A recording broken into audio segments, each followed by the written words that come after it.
Hello, this is James Morgan, Ghost Jazz Trio. Hope everyone's doing great. We've got the 4th of July weekend coming up, so travel safe. I know I just took a trip, a very expensive trip myself. I don't like to brag, but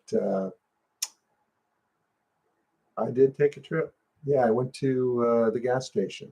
Yeah, yeah. Anyway, probably not too funny to a lot of people. I want to let everyone know that the Ghost Jazz Trio is doing a live concert tomorrow on July 2nd. It'll be from noon until 3 p.m.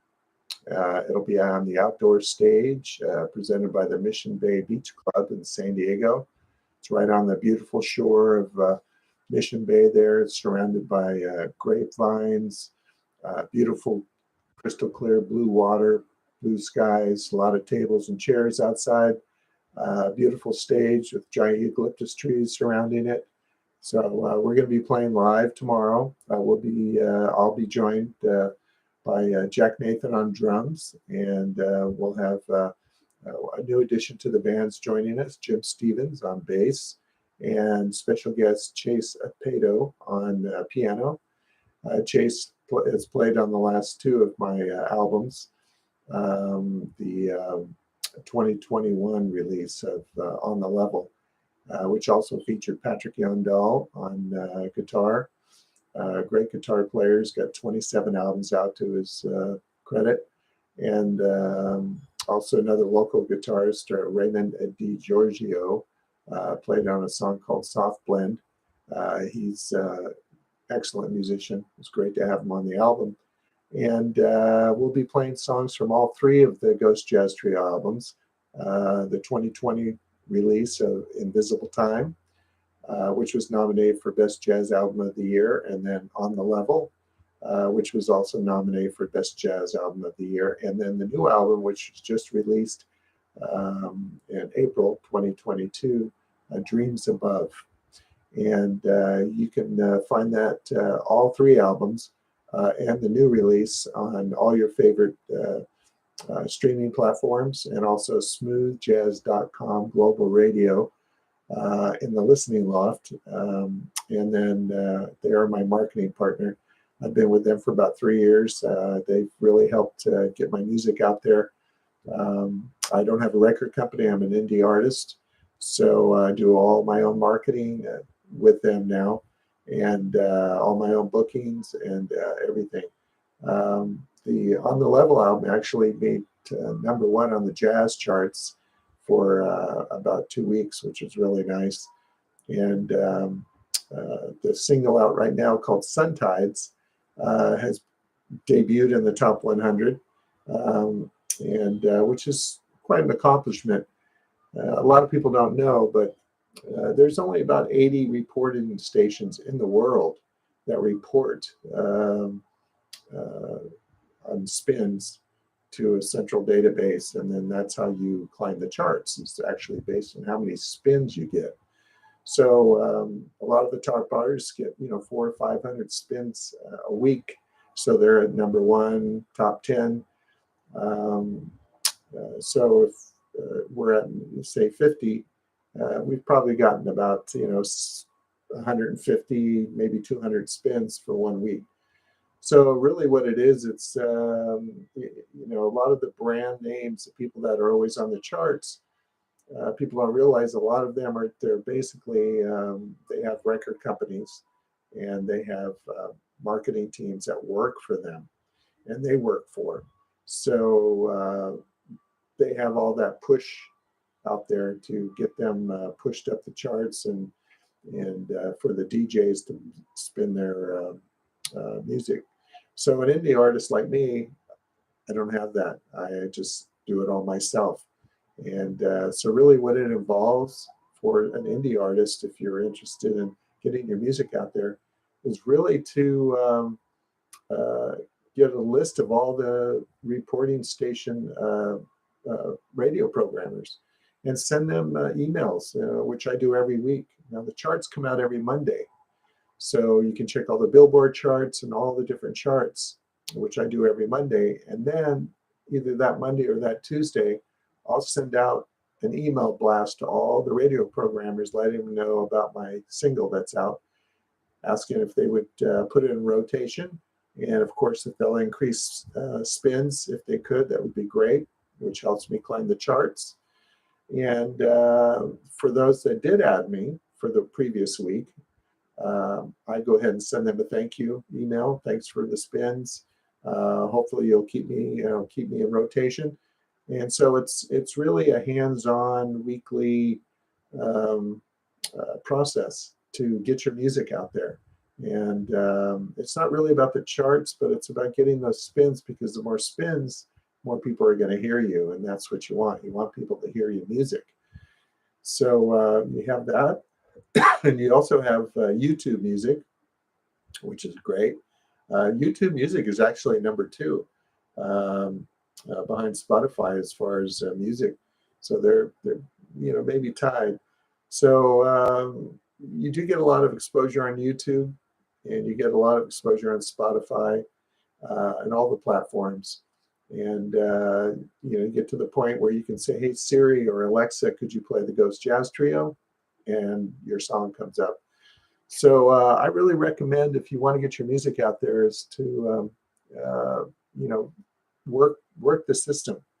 A lot of the artists that are always number 1, a lot of them have corporate money behind them, so you're always going to see the same people up on the top charts, that's just part of the business nowadays. Not like the old days when you could just shop a tape and independent company would pick you up. And record companies, the same thing. I actually know of a record recording artist that's been around for decades, and he has yet to ever actually put any of his own songs out on all of his albums that have come out. All the songs are written for him by other artists, and the record label controls him basically, so he can't do that. And they also hire the musicians to play with him. So you would think that if you have a band, you could go and play with your band, but it doesn't work that way. And he just goes in, does some solos, and doesn't even play rhythm guitar, and then they put the album out, market it, and have them do concerts and tours and all that. So being with a record company isn't really as advantageous as it used to be. It's almost better to be an independent artist, because you have more control, creativity-wise, how you market yourself, and all that. Just when you have a record label, you have someone you're answering to. So if you just do it yourself, you have more control. And a lot of people think, well, you want a record label because you're going to make the money, but it's not always that way. To be honest with you, a friend of mine who knew somebody in the band Earth, Wind and Fire, who were huge when I was younger and still are very popular, they were told, the keyboardist told them, we made more money doing private shows than they did touring. So, and then again, bring that to today, a lot of artists today, they barely break even when they do tours. If they go and do a small tour of clubs, if they don't have a label behind them, or even if they do, a lot of times it's just enough to cover their hotel travel expenses. So it's not really about that.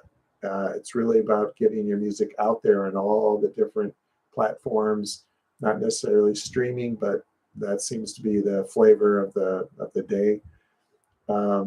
So the real money I have found, especially for my project, the Ghost Jazz Trio, is corporate shows, corporations that have events, and then you have weddings and those kinds of things. It's very consistent. The money just comes in, and you have your music out there and your accolades that give you the credibility for them to hire you.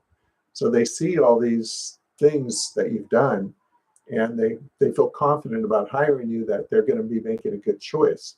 So for me, that's really what I want to do, is I want to help the other musicians, the bass players and drummers and piano players and other artists that play with me at live performances, that rely on music as maybe a sole income or a good part of their income.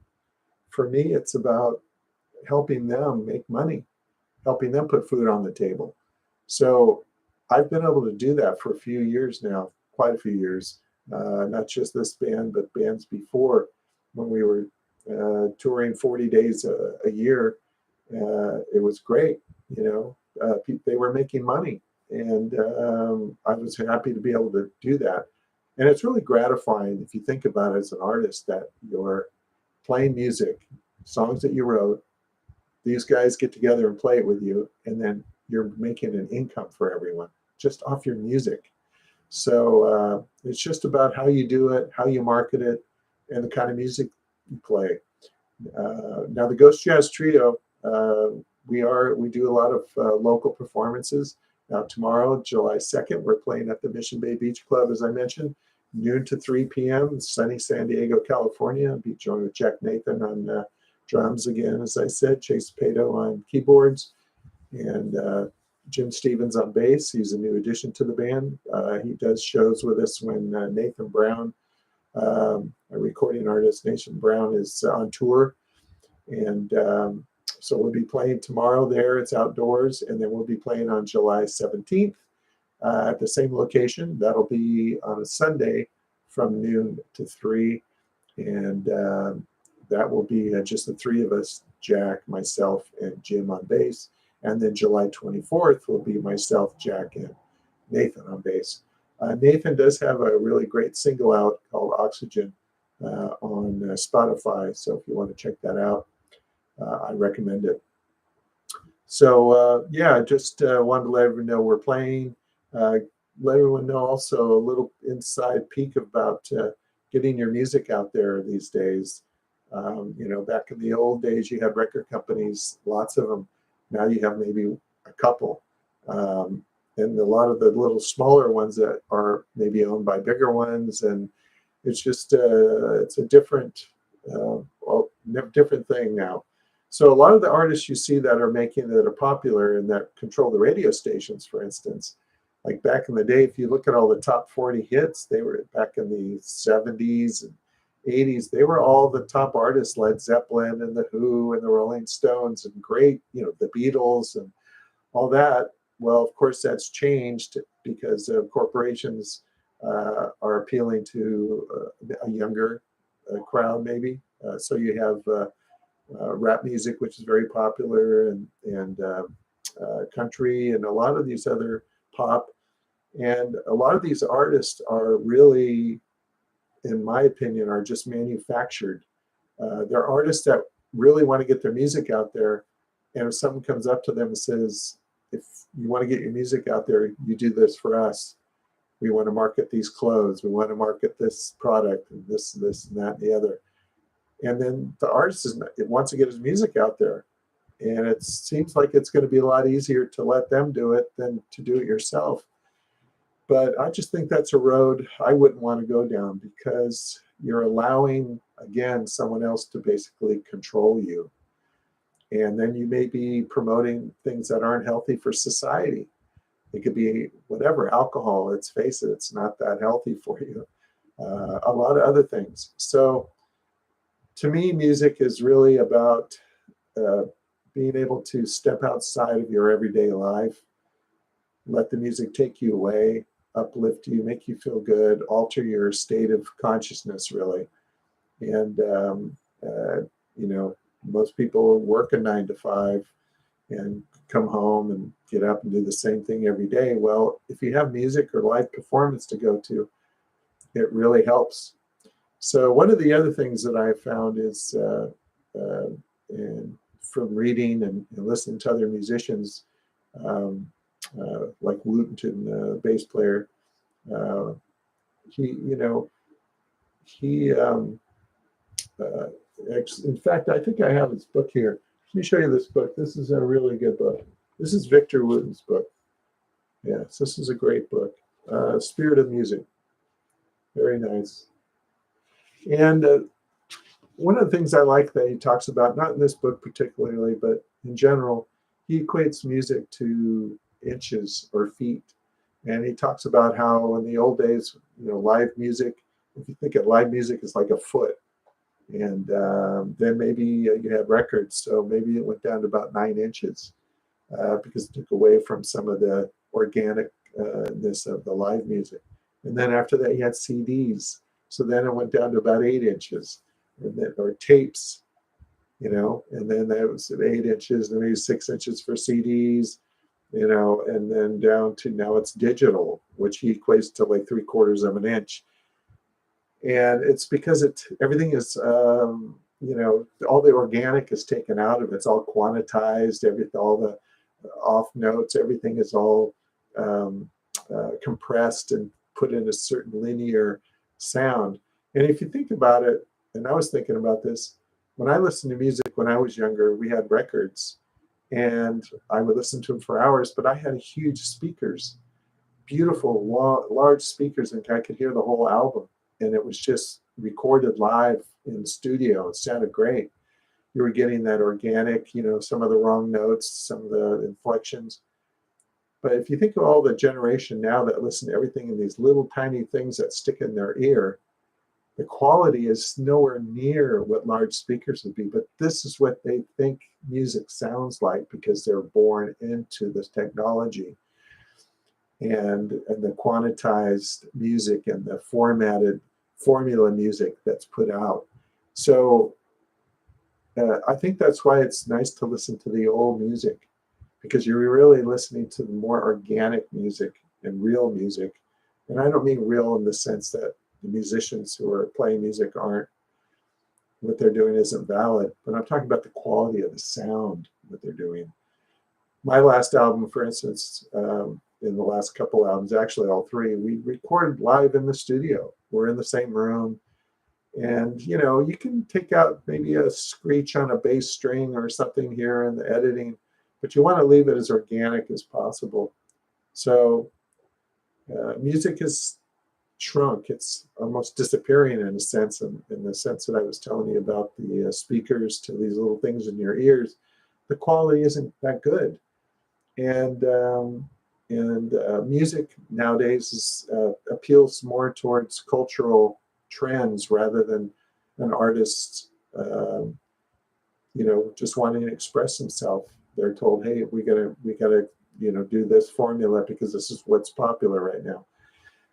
For me, I think the reason as an independent artist that the Ghost Jazz Trio has done so well in such a short period of time is because we don't try to sound like anyone else.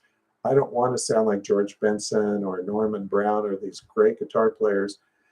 And I don't play straight ahead jazz because there's already tons of musicians out there playing that. And they play it much better than I ever could because I'm not a jazz musician. I started playing in 2016, started playing this jazz, smooth jazz type music.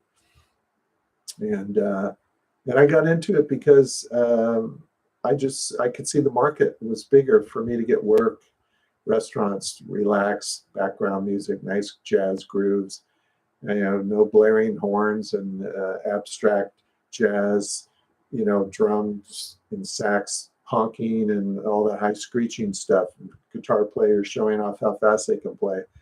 Really just be melodic and nice phrasing and relax. And that's been the approach and the concept that I've marketed the Ghost Jazz Trio, and sticking to my own formula of composing music. I notice nowadays a lot of music doesn't have bridges. It's just one long groove, and everyone kind of solos on that groove.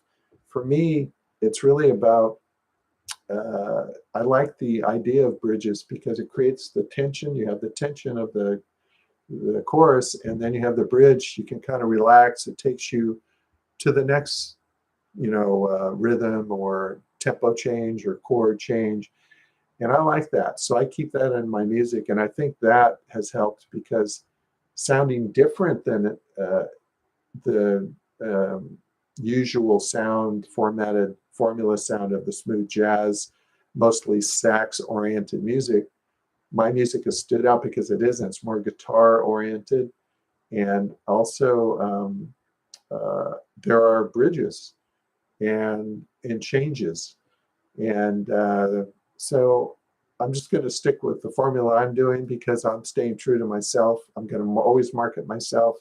If I got picked up by a label, it would have to be somebody partnering with me, not hiring me, if that makes sense. So anyway, I hope the video kind of sheds some light on little different aspects of the music business nowadays. I'll be posting more YouTube videos.